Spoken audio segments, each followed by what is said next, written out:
Bab 1 Cinta Duda Arogan. Ayah, Ibu, aku berangkat dulu. Sarapan dulu Ra. Nanti saja di kantin sekolah, Bu. Sudah terlambat nih. Kamu itu, kalau malam jangan bergadang, ucap ayah. Gimana nggak bergadang, yah. Nilai ujian harus terkumpul hari ini. Besok anak akan terima rapot. Ya sudah sana berangkat, hati-hati di jalan. Setelah mencium tangan kedua orang tuanya, Cira segera mengendarai sepeda motor menuju ke sekolah di mana ia mengajar. Sebenarnya waktu kuliah Cira mengambil jurusan bahasa.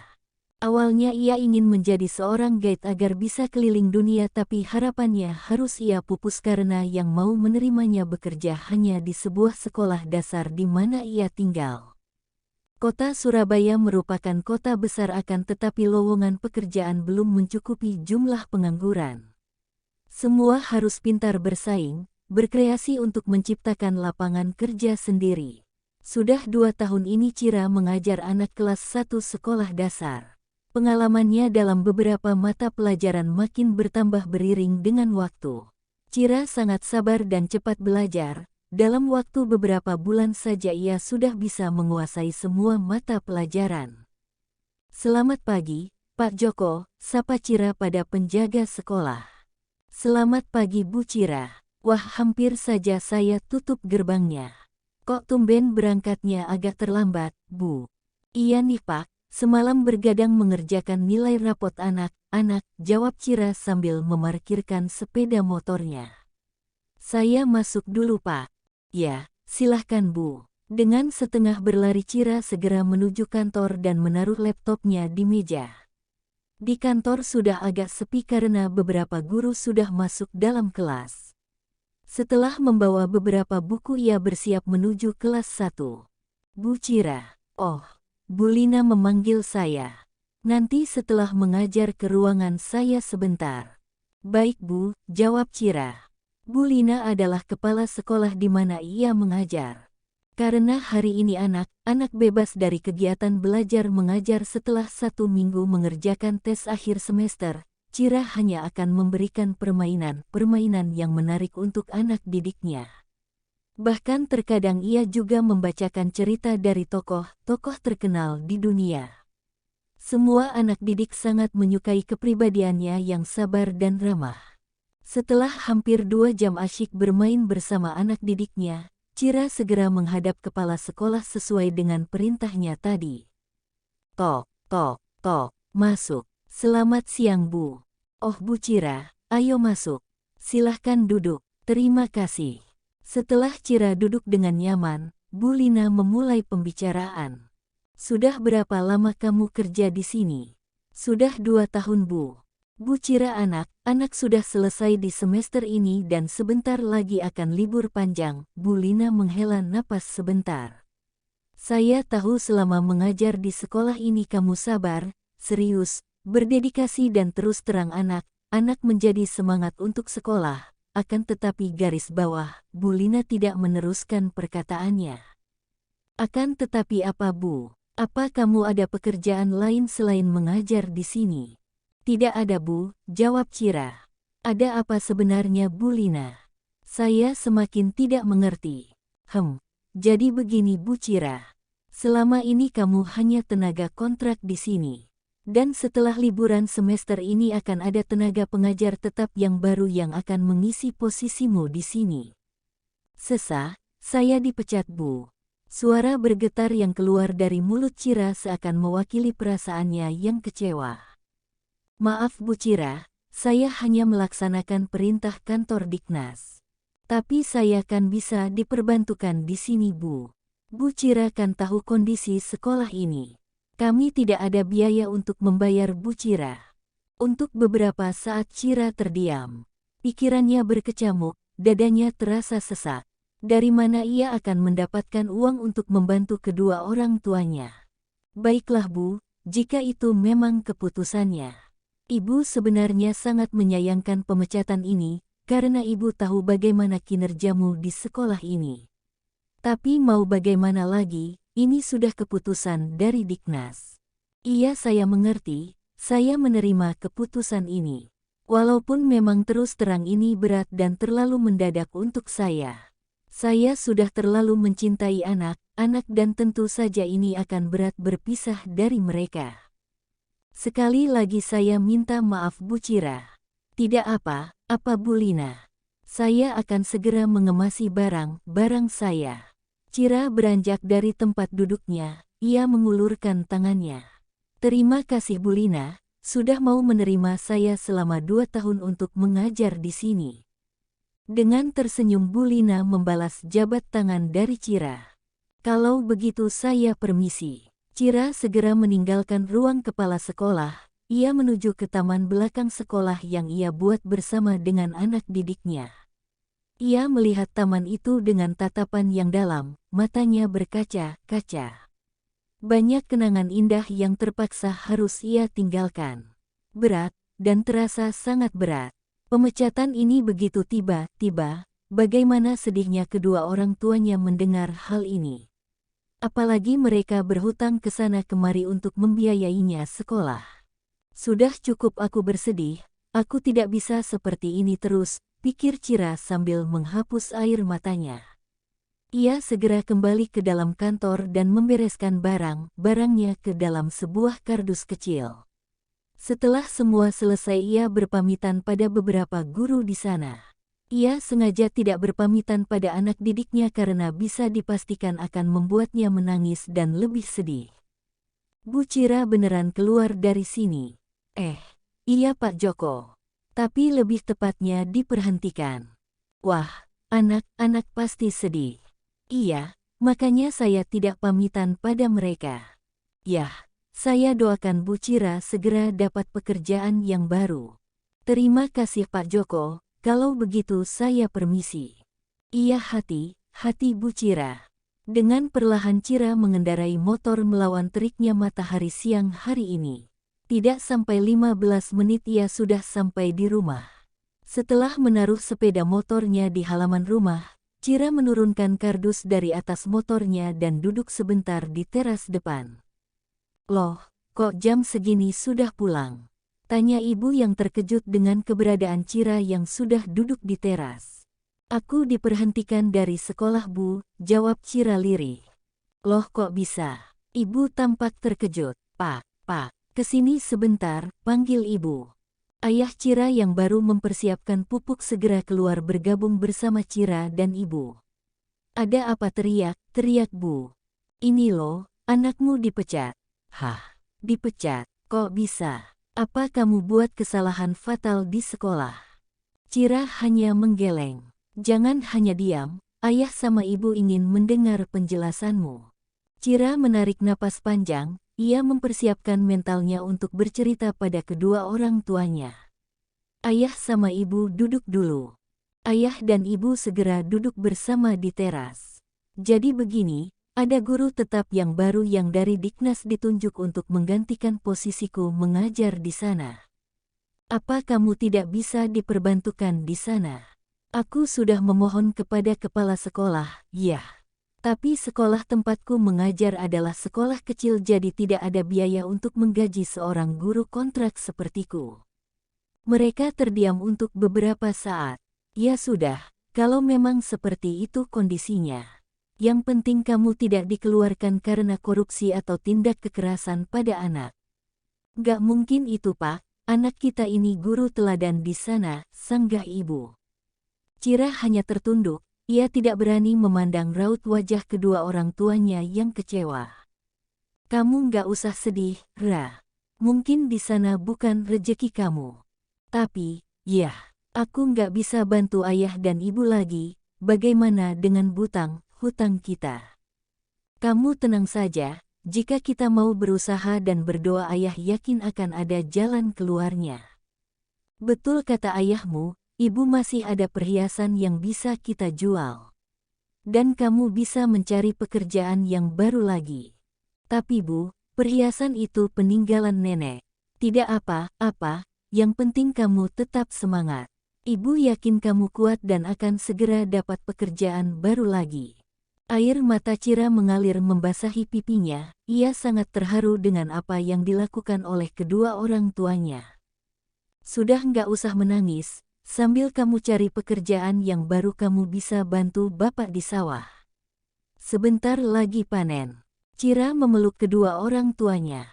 Terima kasih ya, Bu.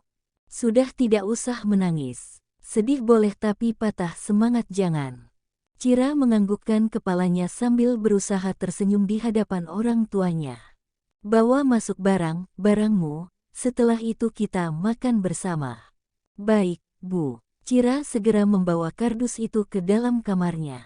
Ia sangat bersyukur bisa dibesarkan oleh orang tua yang sangat menyayanginya. Mudah-mudahan setelah ini akan ada kebahagiaan yang akan datang menghampirinya. Sudah hampir seminggu ini Cira disibukkan dengan mengirimkan surat lamaran pekerjaan di beberapa sekolah swasta dan hotel. Akan tetapi tidak satu pun dari mereka yang memanggilnya untuk wawancara. Bukan Cira namanya jika ia pantang menyerah.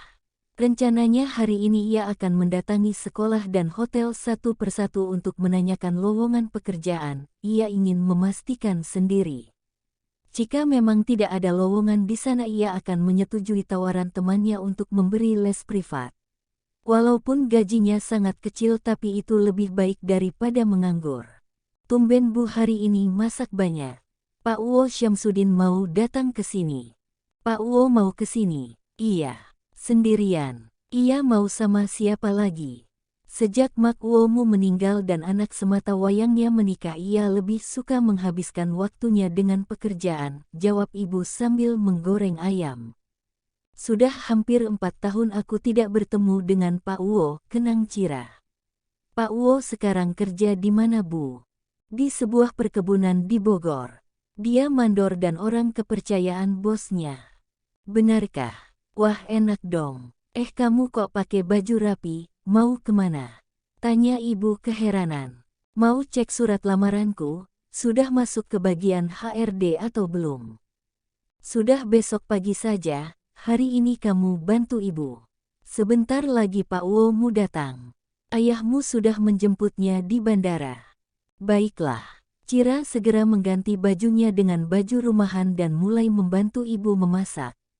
Ibunya Cira bernama Nuraini berasal dari Minang menikah dengan ayah Mahmud asal Surabaya. Ia memiliki adik bernama Syamsuddin yang menikah dengan orang Bogor. Tapi meninggal 4 tahun yang lalu karena sakit kanker. Sejak saat itu Pak Uwo tidak pernah mengunjungi mereka di Surabaya. Hanya komunikasi lewat telepon dan sesekali video call. Setelah hampir 1 jam ikut membantu ibu akhirnya pekerjaannya selesai. Dan bertepatan dengan kedatangan Pak Uwo Syamsuddin ke rumah. Cira kamu tambah dewasa. Selamat datang di rumah kami Pak Uwo. Cira mencium tangan Syamsuddin. Ayo masuk dulu, kamu pasti lelah, ucap ibu. Mereka berempat duduk di ruang tamu. Cira segera membuatkan minum dan membawa beberapa kue ke depan. Sudah lama aku tidak ke sini, dan banyak yang berubah. Syamsuddin mengawali pembicaraan sambil menyeruput kopi buatan Cira. Kenapa kau tidak mengunjungi kami lagi? Apa pekerjaanmu begitu sibuk? Tanya ibu. Yah bisa dibilang begitu Uni, istri pemilik perkebunan 4 tahun yang lalu juga meninggal. Ia sangat mencintai istrinya sehingga larut dalam pekerjaan sama sepertiku. Kasihan sekali, timpal ayah. Mata Syamsuddin tampak berkaca-kaca mengenang wanita yang sangat ia cintai.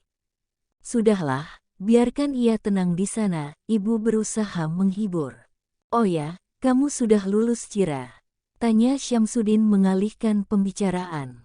Sudah Pak Uwo, 2 tahun yang lalu. Sudah bekerja. Sudah, di sebuah sekolah tapi seminggu yang lalu aku diberhentikan. Kenapa? Ada tenaga tetap yang menggantikan posisiku, Pak Uwo.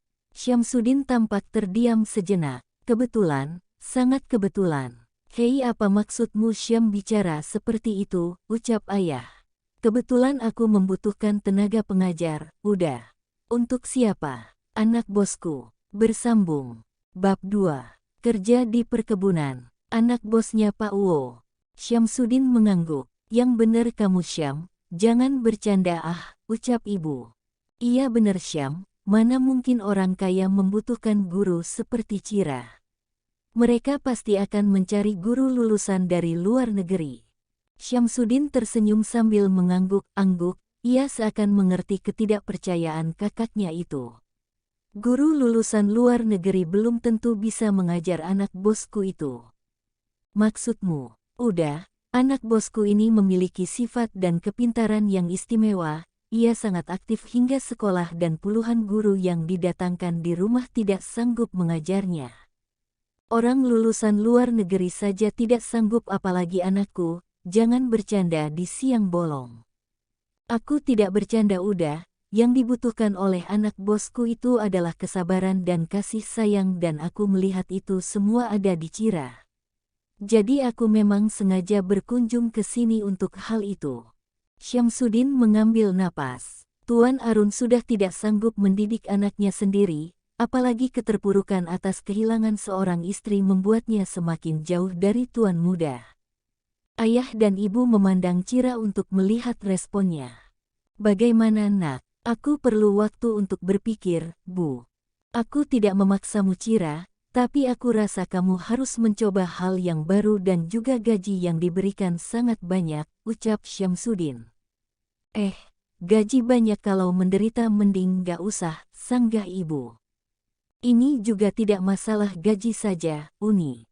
Tapi untuk menambah pengalaman Cira. Ia harus melihat dunia luar, tidak hanya terpaku di sini. Sebenarnya yang dikatakan Pak Wo memang benar dan patut untuk dicoba, jawab Cira. Nanti malam aku akan memikirkan tawaran ini. Dan itu pun kalau ayah dan ibu mengizinkan. Cira melirik kedua orang tuanya. Ayah menarik napas panjang. Pada dasarnya ayah dan ibumu setuju jika kamu ingin menambah pengalaman kerja. Apalagi ada Pak Wo-mu di sana. Kami tidak perlu khawatir. Nah Cira, pikirkan baik-baik dan mantapkan hatimu. Besok kau bisa memberikan jawaban itu padaku, karena lusa aku sudah harus kembali ke perkebunan. Siap Pak Wo, aku akan memikirkannya baik-baik, jawab Cira. Ya sudah ngobrolnya kita lanjutkan nanti, sekarang ayo kita makan dulu, ajak ibu. Malam ini ayah, ibu dan Syamsuddin berjalan sambil menikmati angkringan malam.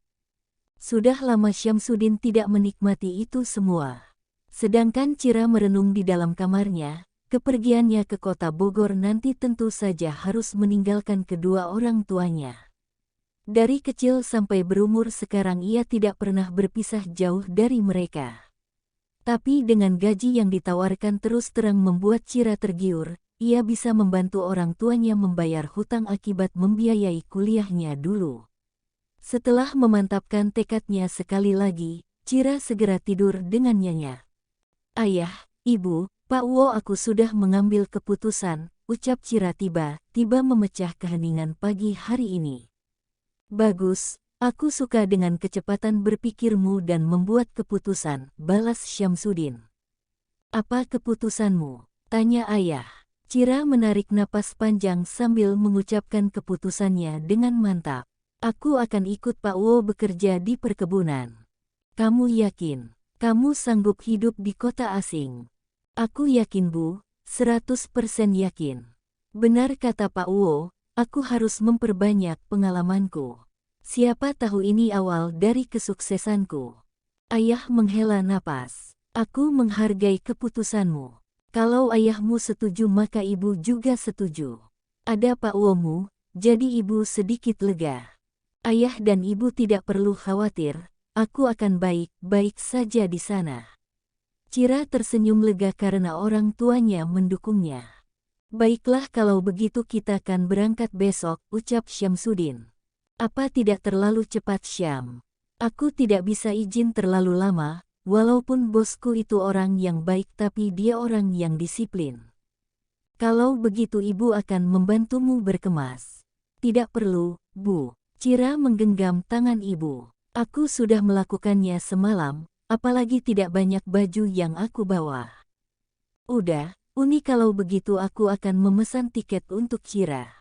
Aku akan mengantarmu, ucap ayah. Tidak perlu, aku akan pergi bersama Cira. Ada beberapa hal yang harus aku bicarakan dengannya. Baiklah, ucap ayah. Pergilah bersama Pak Uomu memesan tiket. Baik ayah, aku pergi dulu. Dengan mengendarai sepeda motor mereka berdua pergi ke kota untuk memesan tiket. Setelah semuanya selesai mereka mampir ke kedai untuk makan siang. Kamu yakin dengan keputusanmu? Yakin Pak Uo, dan tidak akan mundur selangkah pun. Bagus, aku suka dengan semangat dan tekadmu itu, ucap Syamsuddin. Tapi ada beberapa hal yang harus kamu ketahui tentang bosku itu. Tentang apa itu? Bosku bernama Tuan Arun Tanawat Siripon, seorang pria yang berasal dari Thailand. Ia membeli sebuah tanah di Bogor dan berkat semangat dan kegigihannya ia membuat perkebunan itu tambah sukses. 3 tahun kemudian ia menikah dengan Nyonya Davira dan dikaruniai seorang putra yang sangat tampan bernama Gio Ram Tanawat. Setelah melahirkan Gio, Nyonya Davira menderita sakit kanker. Ketika Gio berumur 2 tahun, Nyonya Davira meninggal. Itu sebuah pukulan yang sangat berat untuk Tuan Arun. Meninggalnya Nyonya Davira berbarengan dengan Mak Wo, 4 tahun yang lalu. Yah, kamu benar. Kami berdua kehilangan orang yang kami cintai. Maaf, karena pembicaraan kita ini membangkitkan kesedihan Pak Wo. Tidak apa-apa, setiap orang suatu saat akan mengalami kehilangan, ucap Syamsuddin. Akibat terlalu larut dalam kesedihan, Tuan Arun jadi jarang memperhatikan tumbuh kembang Tuan Gio. Jadi itu yang membuatnya tumbuh jadi istimewa. Tuan Gio hanya hidup dengan pengasuhnya, Tuan Arun hanya sesekali saja mengajaknya berbicara. Sebenarnya Tuan Gio anak yang pintar dan cerdik. Kasihan, anak kecil yang tidak tahu apa harus menjadi korban keegoisan cinta dari ayahnya. Sudah banyak sekolah yang menyerah menerima murid istimewa seperti Tuan Gio. Apa yang dilakukan oleh Tuan Arun? Hanya marah dan menyerahkan semua itu pada pengasuhnya. Jadi geram aku melihat keegoisan Tuan Arun. Awalnya aku sudah banyak memberi masukan untuk Tuan Arun, tapi sepertinya beliau tidak suka dan akhirnya memutuskan untuk membawa guru ke rumah. Tapi kamu tahu apa yang terjadi? Tidak, Cira menggelengkan kepala. Mereka semua angkat tangan dan menyerah untuk mendidik Tuan Gio. Kenapa? Nanti kamu akan tahu kalau sudah melihatnya sendiri. Biasa kenakalan anak-anak, jawab Syamsuddin. Setelah mendengar ceritaku ini apa kamu akan tetap pada keputusanmu? Cira terdiam, tak lama kemudian ia menarik napas panjang. Apa yang sudah menjadi keputusanku, aku tidak akan menyerah ataupun mundur.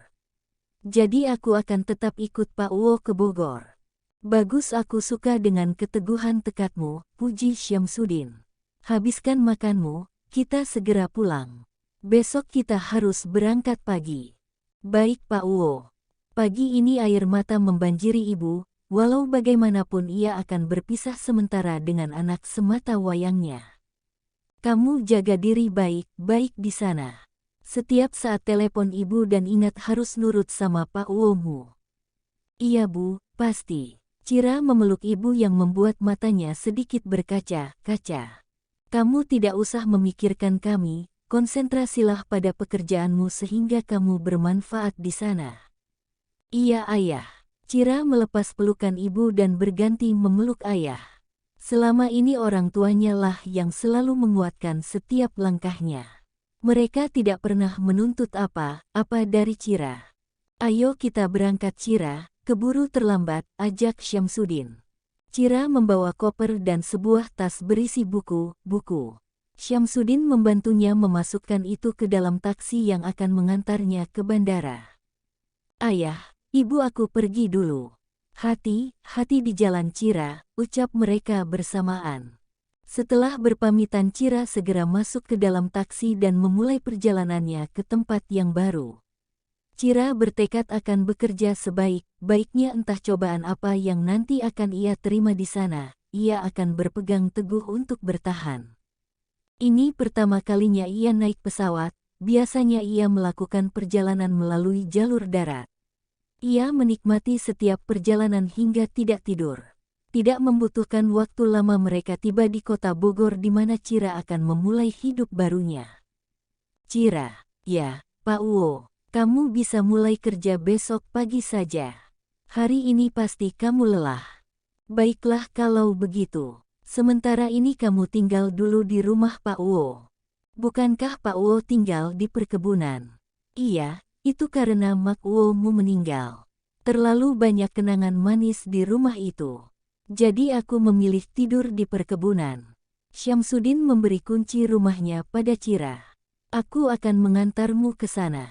Rumah itu bersih karena setiap hari ada yang membersihkannya dan sesekali ditempati oleh anakku jika pulang bersama anak istrinya. Baik Pak Uwo, besok pagi kamu bisa datang ke perkebunan jam 9 pagi. Ingat jangan sampai terlambat.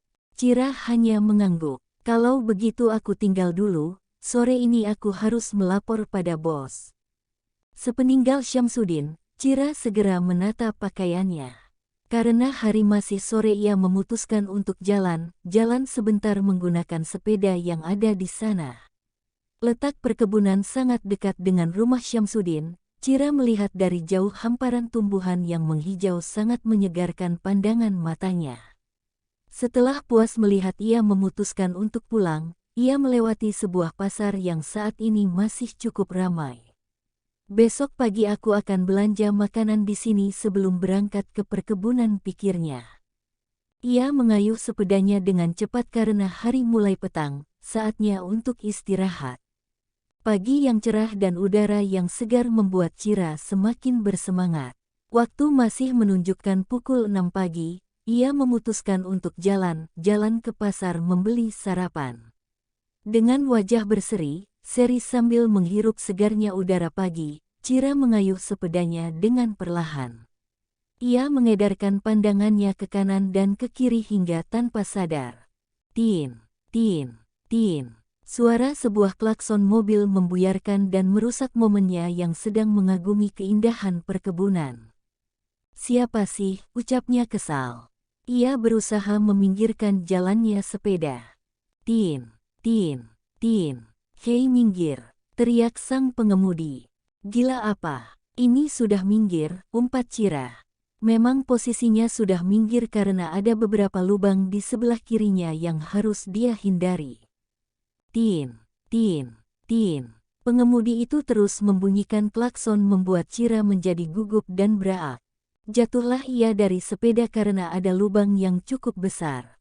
Hei pengemudi sialan, teriaknya. Dan cit, mobil itu berhenti. Turunlah seorang pria berbadan kekar dengan tato di beberapa lengannya dan berambut gondrong. Melihat itu Cira agak ketakutan. Waduh jangan preman pasar, pikirnya. Ia menunduk dan berusaha untuk berdiri. Ia membersihkan beberapa debu yang menempel pada pakaiannya. Kamu yang gak punya mata, teriak pria itu dan segera berbalik masuk kembali ke dalam mobilnya. Wah, aku yang salah. Gila, ini tidak bisa dibiarkan. Hei, harusnya kamu minta maaf, teriak Cira. Tapi sepertinya pria itu tidak menggubrisnya dengan tetap melajukan mobilnya. Dengan perasaan kesal, Cira mengambil sebuah batu ukuran sekepal tangan orang dewasa dan melemparkannya ke mobil itu. Dua ak, yes kena. Tiba mobil itu berhenti membuat wajah Cira menjadi pucat. Waduh, kalau preman itu ngamuk, bisa babak belur badanku. Padahal hari ini aku harus mulai bekerja. Tanpa pikir panjang Cira segera mengambil sepedanya dan mengayuhnya dengan cepat menghindari pria tadi. Bersambung.